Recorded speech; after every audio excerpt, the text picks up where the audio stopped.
All of you, good morning. Welcome to today's physics class. എല്ലാവരും സുഖമായിട്ടിരിക്കുന്നെന്ന് കരുതുകയാണ്. നമ്മൾ കഴിഞ്ഞ ക്ലാസ്സിൽ നമ്മൾ പഠിച്ചു നിർത്തിയ ലെസൺ എന്ന് പറയുന്നത് സെക്കൻഡ് ലെസൺ ആയിരുന്നു. ഇന്ന് നമ്മൾ സ്റ്റാർട്ട് ചെയ്യുന്ന തേർഡ് ലെസൺ ഫോഴ്സ് ആണ്, ബലം. നമുക്ക് നന്നായിട്ട് അറിയാവുന്ന ഡെയിലി ലൈഫിൽ നമ്മൾ നന്നായിട്ട് യൂസ് ചെയ്യുന്ന ഒരു വേർഡാണ് ബലം. നമ്മുടെ യൂസ് ചെയ്യുക മാത്രമല്ല, നമ്മൾ പറയുകയും എപ്പോഴും നമ്മൾ ആക്ട് ചെയ്യുന്ന ഒരു വേർഡാണ് എന്തെന്ന് പറയുന്നത്, ബലം എന്ന് പറയുന്നത്, അല്ലെങ്കിൽ ഫോഴ്സ് എന്ന് പറയുന്നത്. നമ്മളൊരു ഒരു ജനൽപ്പാളിയെ വലിച്ചടയ്ക്കുന്നു, നമ്മൾ ഫോഴ്സ് അപ്ലൈ ചെയ്യണം. അല്ലെങ്കിൽ ഒരു വാതില് നമ്മൾ അടയ്ക്കുന്നു, നമ്മൾ ഫോഴ്സ് അപ്ലൈ ചെയ്യണം. ഒരു വസ്തുവിനെ നമ്മൾ നീക്കുന്നു, ഒരു ബലം കൊടുത്തേ പറ്റുകയുള്ളൂ. ബോൾ കിക്ക് ചെയ്യുന്നു, ബലം അപ്ലൈ ചെയ്യണം. അല്ലെങ്കിൽ ഉരുണ്ടു വരുന്ന ബോളിനെ നമുക്കൊന്ന് നിർത്തണം, അവിടെ നമുക്ക് എന്ത് ചെയ്യണം, ബലം അപ്ലൈ ചെയ്യണം. അപ്പൊ നമ്മൾ ഏത് ഒരു വസ്തുവിനെ ലിഫ്റ്റ് ചെയ്യണം, അവിടെ നമുക്ക് എന്ത് അപ്ലൈ ചെയ്തേ പറ്റുകയുള്ളൂ, ഒരു ബലം, ഒരു ഫോഴ്സ് അപ്ലൈ ചെയ്തേ പറ്റുകയുള്ളൂ. കാരണം നമ്മൾ ഉപയോഗിക്കുന്ന നമ്മുടെ ആക്ടിവിറ്റികൾ മിക്കതെന്ന് പറയുന്നത് നമ്മൾ എന്ത് അപ്ലൈ ചെയ്യേണ്ടി വരും, ഒരു ഫോഴ്സ് അപ്ലൈ ചെയ്യേണ്ടതായിട്ട് വരും. അപ്പൊ നമുക്കറിയാം ഇതെന്തോ ഒന്ന് നമ്മൾ കാലുകൊണ്ട് അല്ലെങ്കിൽ കൈകൊണ്ട് നമ്മളൊരു ബലം അവിടെ കൊടുക്കുമ്പോഴാണ് ഒന്നുകിൽ മൂവ് ചെയ്യുന്ന ഒരു ഓബ്ജക്റ്റ് നിൽക്കുന്നത്, അല്ലെങ്കിൽ അതൊരു ചലിക്കാനുള്ള ടെൻഡൻസി കാണിക്കുന്നത്, ഇതൊക്കെ ചെയ്യുന്നതെന്ന് പറയുന്നത് എന്താണ്, ഫോഴ്സ് അപ്ലൈ ചെയ്യുന്നത് കൊണ്ടാണ്. അപ്പൊ നമുക്കൊന്ന് നോക്കാം. ഞാനിവിടെ ഒരു ഓബ്ജക്റ്റിനെ എടുക്കുകയാണ്. ഇതൊരു ഓബ്ജക്റ്റ് ആണ്. ഞാൻ എന്ത് ചെയ്യാണ്, ഞാൻ ഈ ഓബ്ജക്റ്റിലേക്ക് ഒരു ബലം അപ്ലൈ ചെയ്യുകയാണ്. ഇത് ഞാൻ അപ്ലൈ ചെയ്യുന്ന ഫോഴ്സ് അപ്ലൈ ചെയ്യുന്ന വ്യക്തിയാണിത്. ഈ ഫോഴ്സ് അപ്ലൈ ചെയ്യുന്ന വ്യക്തി ഈ ഒരു ഓബ്ജക്റ്റിലേക്ക് ഒരു ഫോഴ്സ് അപ്ലൈ ചെയ്യുകയാണ്. ഈ ഫോഴ്സ് അപ്ലൈ ചെയ്യുമ്പോൾ ഈ ഫോഴ്സിന് എന്ത് സംഭവിക്കും, ഈ ഫോഴ്സിന്റെ സ്ഥാനം ഒന്ന് കുറച്ച് മാറി ഒരു മൂവ്മെന്റ് സംഭവിക്കും. ആ ഫോഴ്സിന്റെ ആഫ്റ്റർ ഇഫക്റ്റ് ആയിട്ട് എന്ത് സംഭവിക്കും, ഞാൻ കൊടുത്ത ബലത്തിന്റെ ഭാഗമായിട്ട് ഈ ഓബ്ജക്റ്റ് ഒരു കുറച്ചുകൂടി അതിന്റെ പൊസിഷന് മാറ്റമുണ്ടാകും. ക്ലിയർ ആവുന്നുണ്ടോ? നോക്കിക്കേ, ഇവിടെ ഓബ്ജക്റ്റിനെ ഞാൻ ഫോഴ്സ് അപ്ലൈ ചെയ്തപ്പോഴാണ് ഇവിടെ എന്ത് സംഭവിച്ചത്, ഇവിടെ ഈ ഓബ്ജക്റ്റിലേക്ക് ആ ഫോഴ്സ് അനുഭവപ്പെട്ടു. ഈ ഓബ്ജക്റ്റ് ഒരു കുറച്ച് ഒന്ന് മൂവ് ചെയ്ത് മാറി, സ്ഥാനം ഒന്ന് മാറി. നോക്കിക്കേ, ഞാൻ ഇതുപോലെ തന്നെ ഞാൻ പറഞ്ഞു ഒരു വിൻഡോയുടെ വലിച്ചടയ്ക്കുകയാണ്. വലിച്ചടയ്ക്കുമ്പോൾ ഞാൻ എന്ത് ചെയ്യുന്നുണ്ട്, ഇവിടെ നമ്മൾ എന്ത് ചെയ്യുന്നു, ഇങ്ങോട്ട് നമ്മളൊരു ഫോഴ്സ് കൊടുക്കുകയാണ്. അപ്പൊ ഇവിടെ ഒരു ഓബ്ജക്റ്റ് ഉണ്ടെങ്കിൽ ആ ഓബ്ജക്റ്റ് എന്ത് ചെയ്യുകയാണ്, ഇങ്ങോട്ടൊരു ഫോഴ്സിനെ അപ്ലൈ ചെയ്യുകയാണ്. ഇല്ല എങ്കിലും നമ്മുടെ ടെക്സ്റ്റ് ബുക്കിൽ 2-3 പിക്ചർ തുടക്കത്തിൽ തന്നെ പറയുന്നുണ്ട്, ഒരു കാറിനെ എന്ത് ചെയ്യുന്നുണ്ട്, തള്ളി മാറ്റുന്നുണ്ട്, അല്ലെ, പുഷ് ചെയ്യുന്നുണ്ട്. അപ്പൊ നോക്കിക്കേ, നമ്മളൊരു ഡോറ് തുറക്കണമെങ്കിൽ അല്ലെങ്കിൽ നമ്മൾ എന്തെങ്കിലും ഒരു ഓബ്ജക്റ്റിനെ മാറ്റണമെങ്കിൽ നമ്മൾ എന്ത് ചെയ്യുന്നുണ്ട്, അങ്ങോട്ടൊരു ബലം അപ്ലൈ ചെയ്യണം. ഇവിടെ ശ്രദ്ധിച്ചേ, ഇവിടെ എന്ന് പറയുമ്പോൾ ഇവിടെ ഞാൻ ഈ വരച്ച കേസുകളെല്ലാം 2 ഓബ്ജക്റ്റിനെ ഞാൻ വരച്ചിട്ടുണ്ട്. നോക്കിക്കേ, ഇവിടെ ഞാനൊരു ഫോഴ്സ് അപ്ലൈ ചെയ്തു. ഒരു ഫോഴ്സ് അപ്ലൈ ചെയ്തപ്പോഴാണ്, ഞാനെന്ന് പറയുന്ന വ്യക്തി ഇവിടെ ഈ ഫോഴ്സ് അപ്ലൈ ചെയ്തപ്പോഴാണ്, ഈ ഓബ്ജക്റ്റിലേക്ക് അപ്ലൈ ചെയ്തപ്പോഴാണ് ഈ ഓബ്ജക്റ്റിന് മൂവ്മെന്റ് ഉണ്ടായത്. അല്ലെങ്കിൽ ഈ വിൻഡോയെ ഞാൻ വലിച്ചിങ്ങോട്ട് നീക്കിയപ്പോഴാണ് വിൻഡോയ്ക്ക് എന്തുണ്ടായത്, ഒരു മൂവ്മെന്റ് ഉണ്ടായത്. ക്ലിയർ ആയോ? ഇവിടെ എല്ലാം എന്താണ്, 2 ഓബ്ജക്റ്റുകൾ തമ്മിലാണ് ഇവിടെ ഫോഴ്സ് ഉണ്ടായിരിക്കുന്നത്. അപ്പൊ നമുക്ക് എന്ത് പറയാൻ പറ്റും, force applied by an object, force applied on an object. Force applied by an object എന്ന് പറയുമ്പോൾ ഞാനാണ് ഇവിടെ ബൈ ആൻ ഓബ്ജക്റ്റ്. ആരാണോ അപ്ലൈ ചെയ്യുന്ന ഫോഴ്സ് അപ്ലൈ ചെയ്തൊരു വ്യക്തി. Force applied on an object, എന്തിലേക്കാണോ ഫോഴ്സ് അപ്ലൈ ചെയ്യുന്ന ഓൺ ആൻ ഓബ്ജക്റ്റ്. അപ്പൊ നമുക്ക് മനസ്സിലാക്കാനായിട്ട് പറ്റുന്ന ഇതാണ്, 2 ഓബ്ജക്റ്റുകൾ തമ്മിലുള്ള ഇന്ററാക്ഷനെയാണ് നമ്മൾ എന്തെന്ന് പറയുന്നത്, ഫോഴ്സ് എന്ന് പറയുന്നത് മനസ്സിലാക്കാൻ പറ്റും. ഇപ്പൊ 2 ഓബ്ജക്റ്റുകൾ തമ്മിലുള്ള ഇന്ററാക്ഷൻ, ഫസ്റ്റ് പോയിന്റ് എന്ന് പറയുന്നത് എന്താണ്, ഇന്ററാക്ഷൻ. 2 ഓബ്ജക്റ്റുകൾ തമ്മിലുള്ള ഇന്ററാക്ഷൻ അല്ലെങ്കിൽ അവർ തമ്മിലുള്ള സമ്പർക്കം മൂലമാണ് എന്തുണ്ടാകുന്നത്, ഇന്ററാക്ഷൻ മൂലമാണ് എന്തുണ്ടാകുന്ന ഒരു ഫോഴ്സ് ഇവിടെ അപ്ലൈ ചെയ്യുന്നത്. Force is applied by an object to interaction between 2 object. 2 ഓബ്ജക്റ്റുകൾ തമ്മിലുള്ള ആ ഇന്ററാക്ഷൻ ആണ് ഇവിടെ ഫോഴ്സിന് കാരണമായിട്ട് മാറിയത് ഈ ഒരു കേസിൽ. നോക്കിക്കേ, അടുത്ത കേസ് ഞാൻ പറഞ്ഞായിരുന്നു, ഇവിടെ നമ്മളൊരു വിൻഡോയെ നമ്മൾ എന്ത് ചെയ്യണം, ഇങ്ങോട്ട് നമുക്ക് വലിച്ചടുപ്പിക്കണം. അപ്പൊ നമ്മൾ എന്താ ചെയ്തത്, ഒരു പുള്ളാണ് ചെയ്തത്, വലിക്കുകയാണ് ചെയ്തല്ലേ, ഒന്ന് പുള്ളി ചെയ്യുകയാണ് നമ്മൾ ചെയ്തത്, വലിച്ചടുക്കുകയാണ് ചെയ്തത്. അപ്പൊ നമ്മൾ എന്ത് അപ്ലൈ ചെയ്തു, ഒരു ഫോഴ്സ് അപ്ലൈ ചെയ്തു. അപ്പൊ നമുക്ക് എന്ത് പറയാൻ പറ്റും, ഒരു പുള്ളായിരുന്നു അവിടെ, എന്തെന്ന് പറയാം, നമുക്ക് ഫോഴ്സ് എന്ന് പറയാം. ഇവിടെ നമ്മൾ നോക്കിക്കേ, വിൻഡോയെ നമുക്ക് അങ്ങോട്ടുള്ളിലേക്ക് നമുക്കറിയാം നമ്മൾ ചില ഷോപ്പുകളിലൊക്കെ ചെല്ലുമ്പോൾ നമുക്ക് അറിയാനായിട്ട് സാധിക്കും, അവിടെ പുഷ് എന്ന് എഴുതി വെച്ചിട്ടുണ്ട്. എന്തുകൊണ്ട്? ആരും തുറക്കാൻ അവിടെ കാണില്ല വാതിലുകളൊന്നും. നമ്മൾ തള്ളി തുറന്ന് അകത്തേക്ക് കയറുക, ഇല്ലേ? അപ്പൊ എന്താണ്? അവിടെ ഒരു പുഷ് ചെയ്യുന്നു. നോക്കിക്കേ, അവിടെ ഒരു പുഷിങ് ആണ് നടന്നേക്കുന്നത്. അപ്പൊ നോക്കിക്കേ, ഇവിടെ ഞാൻ പറഞ്ഞു പുഷ് ഓർ പുള്ളാണ്. അപ്പം പുൾ ഓർ പുഷ് എന്ന് പറയുന്നത് എന്താണ്? അവിടെയും പുള്ളിനും പുഷിനും നമ്മൾ എന്താണ്? ഒരു തള്ള് അല്ലെങ്കിൽ വലിക്ക് നമ്മൾ എന്താണ് അപ്ലൈ ചെയ്തത്? ഫോഴ്സ് ആണ് അപ്ലൈ ചെയ്തത്. ക്ലിയർ ആയോ? ഇവിടെ രണ്ട് കേസ് ഞാൻ പറഞ്ഞു, ഇന്ററാക്ഷൻ എന്ന് പറഞ്ഞു, pull or push or pull എന്ന് പറഞ്ഞു. നമുക്ക് സിമ്പിൾ ആയിട്ട് പറയുവാണെങ്കിൽ ഫോഴ്സിന്റെ ഡെഫിനിഷൻ അല്ലെ ബലത്തിന്റെ ഡെഫിനിഷൻ എന്ന് പറയുന്നത് പുഷ് ഓർ പുൾ എന്ന് പറയാം. Force is A push or pull. നോക്കി, ഇനി നമ്മൾ മറ്റൊരു കേസ് നമ്മൾ എടുക്കുകയാണെങ്കിൽ, നമ്മൾ കഴിഞ്ഞ ലെസണിലെല്ലാം നമ്മൾ പഠിച്ചായിരുന്നു, മോഷൻ നമ്മൾ പഠിച്ചു. അപ്പൊ നമുക്കറിയാം മോഷൻ എന്ന് പറയുന്നത് എന്താണ്? നമുക്ക് മോഷൻ അപ്ലൈ ചെയ്ത് എന്താണ്? ഇവിടെ നമുക്ക് പറയാനായിട്ട് സാധിക്കും, ഒരു ഓബ്ജക്റ്റ് മൂവ് ചെയ്യുന്നു. ഒരു ഓബ്ജക്റ്റ് മൂവ് ചെയ്യുകയാണെങ്കിൽ അവിടെ ആ മൂവ് ചെയ്യുന്നതിന് കാരണം എന്താണ്? ഫോഴ്സ് അപ്ലൈ ചെയ്യുന്നത് കൊണ്ടാണ് ആ ഓബ്ജക്റ്റ് മൂവ് ചെയ്യുന്നത്. അപ്പൊ നമുക്ക് പറയാനായിട്ട് സാധിക്കുന്നത് എന്താണ്? ഇവിടെ നമുക്ക് പറയാനായിട്ട് സാധിക്കും, എന്ത് അപ്ലൈ ചെയ്യുന്നത് കൊണ്ടാണ്? ഫോഴ്സ് ആണ് എന്തിന് കാരണമായിട്ട് മാറുന്നത്? എന്തിന് കാരണമായിട്ട് മാറുന്നത്? അപ്പൊ മൂവ്മെന്റിന് കാരണവും എന്താണ്? ഒരു വസ്തുവിന്റെ മൂവ്മെന്റിന് കാരണവും എന്താണ്? എന്ത് അപ്ലൈ ചെയ്യുന്നതാണ്? ഫോഴ്സ് അപ്ലൈ ചെയ്യുന്നതാണ്. ക്ലിയർ ആയോ? നോക്കിക്കേ, ഇവിടെ മൂന്ന് കേസ് ഞാൻ പറഞ്ഞു, interaction, push or pull, movement. അപ്പൊ മൂവ്മെന്റിന് കാരണവും എന്താണ്? അല്ലെങ്കിൽ മോഷന് കാരണവും എന്താണ്? ഫോഴ്സ് അപ്ലൈ ചെയ്യുന്നതാണ്. ക്ലിയർ ആയോ? ഞാൻ പറയാം, ഇതൊന്നും അല്ലാതെ തന്നെ ഇപ്പൊ നമ്മളിവിടെ എല്ലാം ഫോഴ്സ് അപ്ലൈ ചെയ്തപ്പം ഓബ്ജക്റ്റുകൾക്ക് എന്ത് സംഭവിച്ചു? സ്ഥാനമാറ്റം സംഭവിച്ചു, മോഷൻ സംഭവിച്ചു. എല്ലാ കേസിലും ഫോഴ്സ് അപ്ലൈ ചെയ്യുമ്പോൾ മോഷൻ ഉണ്ടാവണമെന്നുണ്ടോ? അപ്പൊ മോഷൻ ചലനം സംഭവിക്കണമെന്നുണ്ടോ? നമ്മൾക്ക് ഒരു റബ്ബർ ബാൻഡ് ഉണ്ടെങ്കിൽ റബ്ബർ ബാൻഡിനെ നമ്മൾ നന്നായിട്ട് ഒരു ഫോഴ്സ് അപ്ലൈ ചെയ്യാൻ രണ്ട് കൈ വെച്ച് ഞാൻ നന്നായിട്ട് സ്ട്രെച്ച് ചെയ്യുന്നു. അവിടെ എന്തെങ്കിലും അതിന് മോഷൻ സംഭവിക്കുന്നുണ്ടോ? മോഷൻ ഒന്നും തന്നെ സംഭവിക്കുന്നില്ല. പക്ഷെ എന്താവുന്നുണ്ട്? അത് സ്ട്രെച്ചഡ് ബാൻഡായി മാറുന്നുണ്ട്, സ്ട്രെച്ച് ചെയ്യുന്നുണ്ട്, വലിയുന്നുണ്ട്. അതിന്റെ സൈസില് ഷേപ്പിൽ എന്ത് ചെയ്യുന്നുണ്ട്? മാറ്റം വരുന്നുണ്ട്. അപ്പൊ സ്ട്രെച്ചഡ് ആയി മാറുന്നുണ്ട്. സൈസ് ഷേപ്പ് ഇവയ്ക്ക് എന്ത് സംഭവിക്കുന്നുണ്ട്? മാറ്റം സംഭവിക്കുന്നുണ്ട്. ക്ലിയർ ആയോ?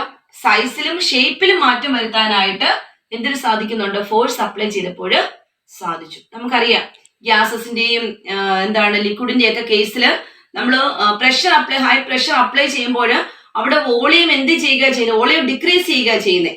അപ്പം വോളിയത്തെ ഡിക്രീസ് ചെയ്യിക്കാനും എന്തിനു പറ്റുന്നുണ്ട്? ഫോഴ്സിന് പറ്റുന്നുണ്ട്. മനസ്സിലാക്കി പോകണേ.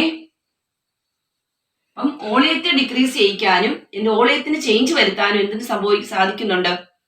ഈ ഫോഴ്സ് അപ്ലൈ ചെയ്യുന്നത് കൊണ്ട് സാധിക്കുന്നുണ്ട്. ഞാൻ പറഞ്ഞ 2-3 പോയിന്റ് എന്ന് പറയുന്നത് ഇന്ററാക്ഷൻ ആണ്. രണ്ട് ഓബ്ജക്റ്റുകൾ തമ്മിലുള്ള ഇന്ററാക്ഷൻ ആവാം, പുഷ് ഓർ പുൾ ആവാം, മൂവ്മെന്റ് ആകാം. സൈസിനും ഷേപ്പിനും വോളിയത്തിനും എല്ലാം എന്ത് വരാം? ചേഞ്ചസ് സംഭവിക്കാം. എന്ത് അപ്ലൈ ചെയ്യുന്നത് കൊണ്ട്? ഫോഴ്സ് അപ്ലൈ ചെയ്യുന്നത് കൊണ്ട്.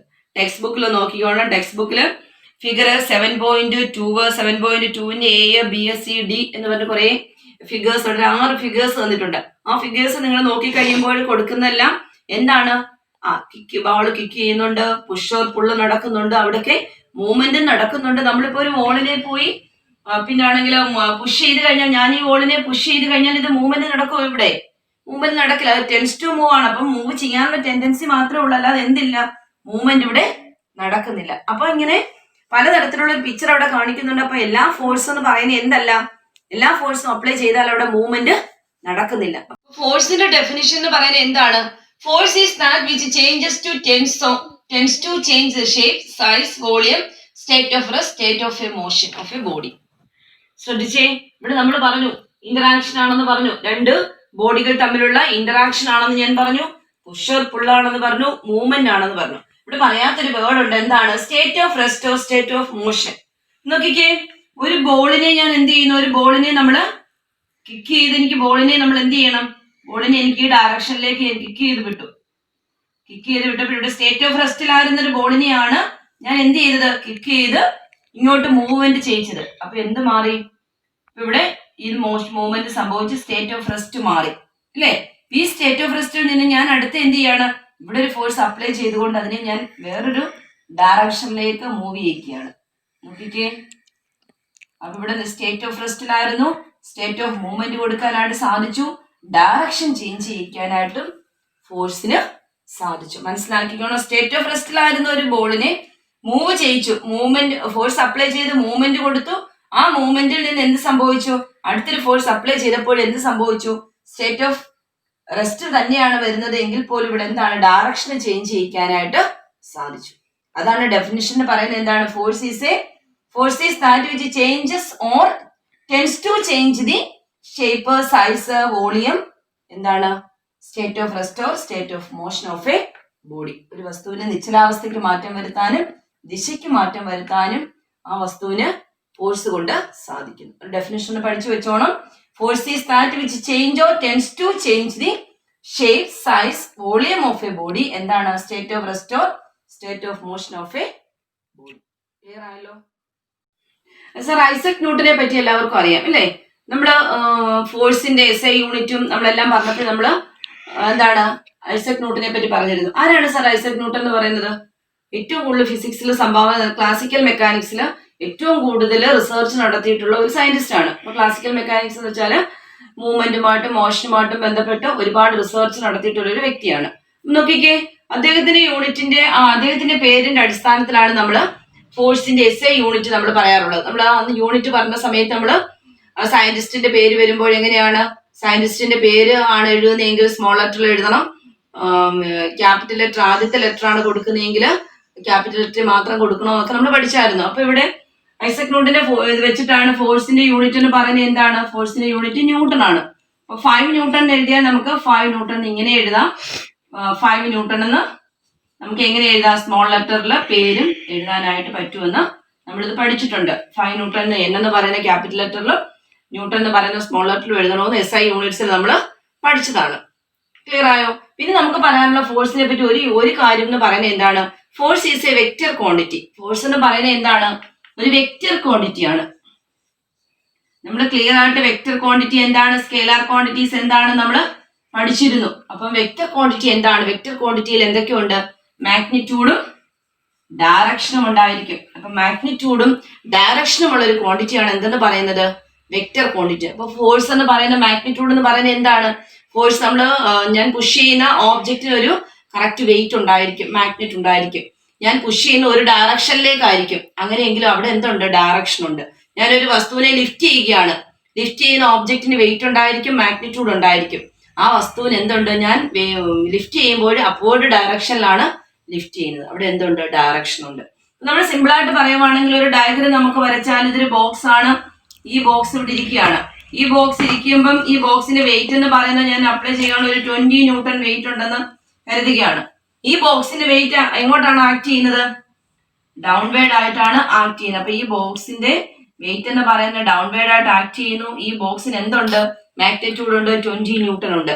അപ്പൊ ഇതിനെ നമുക്കൊരു വെക്റ്റർ ഡയഗ്രം എന്ന് നമുക്ക് പറയാനായിട്ട് സാധിക്കും. ഇത് നമുക്കൊരു വെക്റ്റർ ഡയഗ്രം എന്ന് നമുക്ക് കണക്കാക്കാനായിട്ട് സാധിക്കും.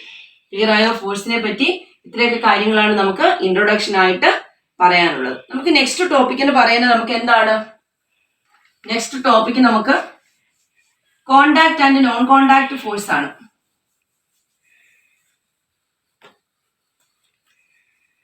Contact and non contact force. Contact and non contact force, സമ്പർക്ക ബലവും സമ്പർക്കരഹിത ബലവും. ഇപ്പൊ നോക്കിക്കേ, സമ്പർക്ക ബലം എന്ന് പറയുന്നതും സമ്പർക്കരഹിത ബലം എന്ന് പറയുന്നതും എന്താണ്? നോക്കി, ഇവിടെ നമ്മൾ പറഞ്ഞു രണ്ട് ഓബ്ജക്റ്റിനെ, ഒരു ഓബ്ജക്റ്റ് ഒരു ഓബ്ജക്റ്റിനെ ഞാൻ മൂവ് ചെയ്യിക്കണമെങ്കിൽ അല്ലെങ്കിൽ പുഷ് ചെയ്യണമെങ്കിൽ എന്ത് വേണം? ഞാനെന്ന് പറയുന്ന ഒരു വ്യക്തിയും ഫോഴ്സ് അപ്ലൈഡ് ബൈ ആൻ ഓബ്ജക്റ്റും വേണം, force applied on an object വേണമെന്ന് പറഞ്ഞു. അപ്പൊ രണ്ട് ഓബ്ജക്റ്റ് ഉണ്ടെങ്കിൽ മാത്രമേ, ഇന്ററാക്ഷൻ നടന്നെങ്കിൽ മാത്രമേ എന്തുണ്ടാവുകയുള്ളൂ എന്ന് പറഞ്ഞു, ഒരു ഫോഴ്സ് അപ്ലൈ ചെയ്യാനായിട്ട് പറ്റുകയുള്ളൂ എന്ന് പറഞ്ഞു. അപ്പൊ അങ്ങനെ ഫോഴ്സ് അപ്ലൈ ചെയ്യുകയാണെങ്കിൽ ഈ രണ്ട് ഓബ്ജക്റ്റിന്റെ കേസിലും ഞാൻ എന്ത് ചെയ്യുകയാണ്? ഞാൻ ഈ ഓബ്ജക്റ്റിനെ ഞാൻ പുഷ് ചെയ്യുകയാണ്. അപ്പൊ പുഷ് ചെയ്യുമ്പോൾ എന്ത് ചെയ്യുന്നുണ്ട്? ഞാൻ അതിനെ നന്നായിട്ട് അതിനെ കോണ്ടാക്ട് ചെയ്യാതെ, ഫിസിക്കലി ഒരു കോണ്ടാക്ട് നടക്കാതെ ആ ഓബ്ജക്റ്റ് മൂവ് ചെയ്യുകയില്ല. ഞാൻ ഇതൊരു ടേബിൾ ആണെന്ന് വെച്ചാൽ ഈ ടേബിളിൽ ഞാനൊന്ന് മൂവ് ചെയ്യിക്കണമെങ്കിൽ ഞാൻ ദൂരെ മാറി നിന്നുകൊണ്ട് തൊടാതെ ഞാൻ അതിനെ എന്ത് ചെയ്യാൻ പറ്റത്തില്ല? മൂവ് ചെയ്യിക്കാനായിട്ട് പറ്റത്തില്ല. ഒരു ഫിസിക്കലി ഒരു കോണ്ടാക്ട് എനിക്കതിനെ ടച്ച് ചെയ്തെങ്കിൽ മാത്രമേ എന്ത് ചെയ്യുള്ളൂ? ആ ഓബ്ജക്റ്റ് നീങ്ങുകയുള്ളൂ. അപ്പൊ ഫിസിക്കലി ഒരു കോണ്ടാക്ട് ഉണ്ടെങ്കിൽ മാത്രമേ ഈ ഓബ്ജക്റ്റിനെ മൂവ് ചെയ്യിക്കാനായിട്ട് പറ്റുകയുള്ളൂ. അപ്പൊ അതിൽ നിന്ന് നിങ്ങൾക്ക് മനസ്സിലാക്കാനായിട്ട് സാധിക്കും, ഒരു ഫോഴ്സ് അപ്ലൈ ചെയ്യുമ്പോൾ ഒരു ഫിസിക്കലി കോണ്ടാക്ട് ഉണ്ടെങ്കിൽ ആ ഫോഴ്സ് എന്ന് പറയുന്നത് എന്തായിരിക്കും? കോണ്ടാക്ട് ഫോഴ്സ് ആയിരിക്കും. ഫോഴ്സ് അപ്ലൈ ചെയ്യുമ്പോൾ ഒരു ഫോഴ്സ് അപ്ലൈ ചെയ്യുമ്പോൾ ആ ഫോഴ്സ് എന്താണ്? ഒരു കോണ്ടാക്റ്റിലൂടെയാണ് ആ ഫോഴ്സ് അപ്ലൈ ചെയ്യുന്നതെങ്കിൽ അതെന്ന് പറയുന്ന ഒരു കോണ്ടാക്ട് ഫോഴ്സ് ആയിരിക്കും. ക്ലിയർ ആയോ? അപ്പൊ ഇല്ല എങ്കിൽ നമുക്കറിയാം, നമ്മുടെ ടെക്സ്റ്റ് ബുക്കിൽ ഒരുപാട് എന്താണ് എക്സാമ്പിൾസ് കൊടുക്കുന്നുണ്ട്. നമുക്ക് കോണ്ടാക്ട് ഒന്നുമില്ല, കോണ്ടാക്ട് ഇല്ലാത്ത ഒരു ഫോഴ്സ് ആണെങ്കിൽ അത് നോൺ കോണ്ടാക്ട് ഫോഴ്സുമായിരിക്കും. ക്ലിയർ ആവുന്നുണ്ടല്ലോ? അപ്പൊ കോണ്ടാക്ട് ഇല്ല എന്ന് പറയുന്ന എങ്കിൽ നമുക്ക് അതിനെ എന്ത് ചെയ്യണം? നമുക്ക് അതുമായിട്ട് ഫിസിക്കലി കോണ്ടാക്ട് ഒന്നും തന്നെ ഉണ്ടാകരുത്. അങ്ങനെയെങ്കിൽ അത് നോൺ കോണ്ടാക്ട് ഫോഴ്സുമായിരിക്കും. ടെക്സ്റ്റ് ബുക്കിൽ കുറെ എക്സാമ്പിൾസ് പറയുന്നുണ്ട്. 1 by 1 ആയിട്ട് നമുക്ക് നോക്കാം. പുഷിങ് എ ട്രോളി, ഒരു ട്രോളി വലിച്ചു നീക്കണം. ഇപ്പൊ ഒരു ട്രോളി ഇവിടെ ഇരിക്കുകയാണ്. ആ ട്രോളിയെ നമുക്ക് എന്ത് ചെയ്യുകയാണ്? ഈ ട്രോളിയെ നമുക്ക് വലിച്ചു നീക്കണമെങ്കിൽ, ഈ പേഴ്സൺ ഈ ട്രോളിയെ വലിച്ചു നീക്കണമെങ്കിൽ ഇവിടെ നിന്നാ മതിയോ? പറഞ്ഞാൽ മാത്രമേ ഈ ട്രോളി വലിച്ചു നീക്കാൻ പറ്റുമോ? ഇല്ല. എന്ത് ചെയ്യണം? ഒരു ഫോഴ്സ് അപ്ലൈ ചെയ്ത് ഇതിനെ ടച്ച് ചെയ്തെങ്കിൽ മാത്രമേ, ഈ ട്രോളി പുഷ് ചെയ്തെങ്കിൽ മാത്രമേ നമുക്ക് എന്ത് ചെയ്യാൻ പറ്റത്തുള്ളൂ? ഈ ട്രോളിയെ നമുക്ക് വലിച്ചു നീക്കാനായിട്ട് സാധിക്കുള്ളൂ. ഇതെന്ന് പറയുന്നത് എന്താണ്? ഒരു കോണ്ടാക്ട് ഫോഴ്സ് ആണ്. അപ്പം പുഷിങ് എ ട്രോളി എന്ന് പറയുന്നത് ഒരു കോണ്ടാക്ട് ഫോഴ്സ് ആണ്. ഫിസിക്കലി കോണ്ടാക്ട് ഉണ്ട്. അപ്പൊ ഈ coconut falling from A coconut tree, നോക്കിക്കേ, ഒരു കോക്കനട്ട് എന്താണ് മുകളിൽ നിന്ന് താഴേക്ക് പതിക്കുന്നു. ആരെങ്കിലും ഒരു ഫോഴ്സ് അപ്ലൈ ചെയ്തിട്ടാണോ അത് താഴേക്ക് പതിക്കുന്നത്? ഇവിടെ ആരെങ്കിലുമായിട്ടും കോണ്ടാക്ട് ഉണ്ടോ?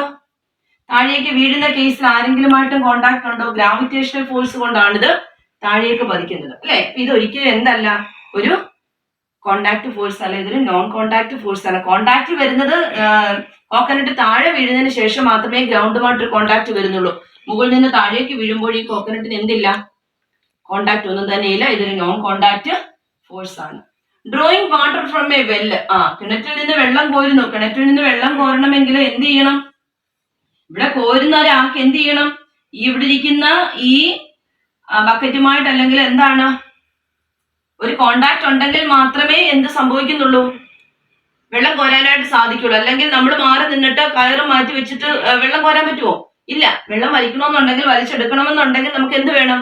കോണ്ടാക്ട്, ഫിസിക്കലി കോണ്ടാക്ട് ഉണ്ടെങ്കിൽ മാത്രമേ അത് ഉപയോഗിക്കാനായിട്ട്, വെള്ളം എടുക്കാനായിട്ട് സാധിക്കുള്ളൂ. അപ്പൊ അതെന്ന് പറയുന്നത് എന്താണ്? കോണ്ടാക്ട് ഫോഴ്സ് ആണ്. A ball coming to rest after being rolled on a ground, നോക്കിക്കേ, ഒരു ബോൾ എന്ത് ചെയ്യാണ്? കമ്മിങ് ടു റെസ്റ്റ്, മൂവ് ചെയ്തിട്ട് കമ്മിങ് ടു റെസ്റ്റിലേക്ക് വരികയാണ്. അപ്പൊ ഗ്രൗണ്ടിലാണ് ഇരിക്കുന്നത്. എന്താ പറഞ്ഞേക്കുന്നത്? A ball coming to rest after being rolled on a level of ground, അത് ഉരുണ്ടുരുണ്ട് റെസ്റ്റിലേക്ക് വരികയാണ്. ആദ്യം ഒരു ഫോഴ്സ് അപ്ലൈ ചെയ്ത് റെസ്റ്റ്, ഇപ്പൊ ഫോഴ്സ് അപ്ലൈ ചെയ്യുന്നല്ല ചോദിച്ചേക്കുന്നത്. ഇവിടെ നിന്ന് ഫോഴ്സ് അപ്ലൈ ചെയ്തു, മൂവ് ചെയ്ത് ഇവിടെ ഒരു റെസ്റ്റിൽ എത്തിച്ചേരുന്നു. ആ പൊസിഷനാണ് ചോദിച്ചേക്കുന്നത്. മൂവ് ചെയ്ത് റെസ്റ്റിൽ എത്തിച്ചേരുമ്പോൾ ആരുമായിട്ട് കോണ്ടാക്ട് ഉണ്ട്? മൂവ് ചെയ്ത് റെസ്റ്റിൽ എത്തുമ്പോൾ ആരുമായിട്ട് കോണ്ടാക്ട് ഉണ്ട്? ഗ്രൗണ്ടുമായിട്ട് കോണ്ടാക്ട് ഉണ്ട്. ഗ്രൗണ്ടുമായിട്ട് കോണ്ടാക്ട് നടക്കുന്നുണ്ട്. ഇത് എന്താണ്? കോണ്ടാക്ട് ഫോഴ്സ് ആണ്. അപ്പൊ ഇത് നിൽക്കാനുള്ള കാരണം എന്ന് പറയുന്നത് ഫ്രിക്ഷണൽ ഫോഴ്സ് ആണ്, കർഷണ ബലമാണ്. അത് നമുക്ക് തൊട്ടടുത്ത ടോപ്പിക്കിൽ പഠിക്കാനായിട്ട് വരുന്നുണ്ട്. അപ്പൊ ഫ്രിക്ഷണൽ ഫോഴ്സിന്റെ ഫലമായിട്ടാണ് ഇത് നിൽക്കാനായിട്ട്, റെസ്റ്റിലേക്ക് എത്താനായിട്ട് കാരണമാകുന്നത്. ഇവിടെ നമുക്ക് അതല്ല വേണ്ടത്. നമുക്കിത് കോണ്ടാക്ട് ആണോ നോൺ കോണ്ടാക്ട് ആണോ എന്ന് മനസ്സിലാക്കുകയാണ്. അപ്പൊ റെസ്റ്റിലേക്ക് വരുമ്പോൾ എന്ത് ചെയ്യുന്നുണ്ട്? കമ്മിങ് ടു റെസ്റ്റ് ആണ്. റെസ്റ്റിലേക്ക് വരുമ്പോൾ ഇവിടെ ആരുമായിട്ട് കോണ്ടാക്ട് ചെയ്യുന്നുണ്ട്? ഗ്രൗണ്ടുമായിട്ട് കോണ്ടാക്ട് ചെയ്യുന്നുണ്ട്. ഗ്രൗണ്ടുമായിട്ട് കോണ്ടാക്ട് ചെയ്യുന്നുണ്ട്. ഇത് എന്താണ്? കോണ്ടാക്ട് ഫോഴ്സ് ആണ്. ക്ലിയർ ആവുന്നുണ്ടല്ലോ? അപ്പൊ ഇതും contact. A magnet attracting nail, ഒരു മാഗ്നറ്റ് വെച്ചിരിക്കുകയാണ്. നമുക്കറിയാം മാഗ്നറ്റ് ഒരു നെയിലിനെ അട്രാക്ട് ചെയ്യുന്നു. ഒരു മാഗ്നറ്റ് നെയിലിനെ അട്രാക്ട് ചെയ്യണമെങ്കിൽ നോക്കിക്കേ, നമുക്കറിയാം ഒരു മാഗ്നറ്റും ഒരു നെയിലും കൂടി വെക്കുകയാണ്. അടുത്ത് കൊണ്ടുവരുമ്പോഴാണ് അട്രാക്ഷൻ നടക്കുന്നത്. ദൂരെ ഇരിക്കുമ്പോൾ തന്നെ നമുക്ക് നമ്മുടെ കൈക്ക് അനുഭവപ്പെടും ഒരു അട്രാക്റ്റീവ് ഫോഴ്സ്, ഇല്ലേ?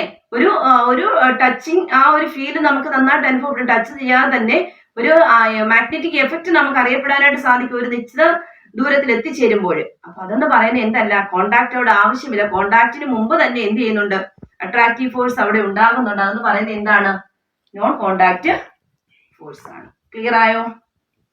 ഇതെന്ന് പറയുന്നത് എന്താണ്? നോൺ കോണ്ടാക്ട് ഫോഴ്സ് ആണ്. നോക്കിക്കേ, A plastic scale rubbed on hair attract pieces of paper. നമുക്കറിയാം ചെറിയ ക്ലാസ്സുകൾ നമ്മൾ ചെയ്ത് നോക്കിയിട്ടുള്ള പ്ലാസ്റ്റിക് സ്കെയിൽ എടുത്തിട്ട് ഹെയറുമായിട്ട് റബ്ബ് ചെയ്തിട്ട് ചെറിയ ചെറിയ ബിറ്റ്സ് ഓഫ് പേപ്പറുമായിട്ട് നമ്മൾ എന്ത് ചെയ്യുന്നു?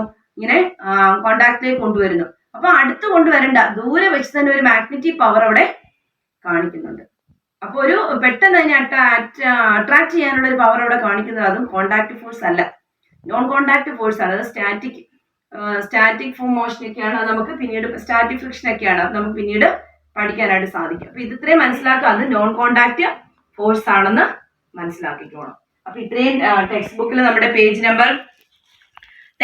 പേജ് നമ്പർ 92-ലാണ് പറയുന്നത്. 92-ൽ അത് നിങ്ങൾ ഇത്രയും സിറ്റുവേഷൻസ് പറയുന്നുണ്ട്. ആ എക്സാമ്പിൾസ് നിങ്ങൾ കറക്റ്റ് ആയിട്ട് അതൊന്ന് ചെയ്ത് നോക്കാനും പ്രത്യേകം ശ്രദ്ധിക്കണം. അപ്പൊ ഡെഫിനിഷൻ അവിടെ പറയുന്നുണ്ട്. കോണ്ടാക്ട് ഫോഴ്സിന്റെ നോൺ കോണ്ടാക്ട് ഫോഴ്സിന്റെയും എക്സാമ്പിൾസ് പോയിന്റ് 7.4 എക്സാമ്പിൾസ് എഴുതാനായിട്ട് പറയുന്നുണ്ട്. അത് നിങ്ങൾ പഠിച്ചോണം. അപ്പൊ നോക്കിക്കേ, കോണ്ടാക്ട് ഫോഴ്സ് എന്ന് പറയുന്നത്, നോൺ കോണ്ടാക്ട് ഫോഴ്സ് എന്ന് പറയുന്നത് ഇവിടെ എന്താണ്? The force applied by the contact between two objects. അതാണ് ഞാൻ പറഞ്ഞു നിർത്തിയത്. അപ്പം കോണ്ടാക്ട് ഉണ്ടെങ്കിൽ, രണ്ട് ഫോഴ്സ് അപ്ലൈ ചെയ്യുന്നത് രണ്ട് ഓബ്ജക്റ്റുകൾ തമ്മിൽ കോണ്ടാക്ട് ഉണ്ടെങ്കിൽ അത് കോണ്ടാക്ട് ഫോഴ്സ് ആണ്. ഫിസിക്കലി കോണ്ടാക്റ്റഡ് ആണെങ്കിൽ അത് കോണ്ടാക്ട് ഫോഴ്സ് ആണ്, ഫിസിക്കലി അല്ല എങ്കിൽ അത് എന്താണ്? നോൺ കോണ്ടാക്ട് ഫോഴ്സ് ആണ്. അപ്പൊ പേജ് നമ്പർ ഞാൻ പറഞ്ഞ ആ പ്രോബ്ലംസ്, ആ ഫിഗർ രണ്ടും, ആ ഒരു ടേബിളും ആ ഒരു ഫിഗറും എന്താണ് നിങ്ങൾ കംപ്ലീറ്റ് ചെയ്യാനായിട്ട് പ്രത്യേകം ശ്രദ്ധിക്കുക. നമുക്ക് ഇന്നത്തെ ക്ലാസ്സിലൂടെ വൈൻഡപ്പ് ചെയ്യാം. Thank you.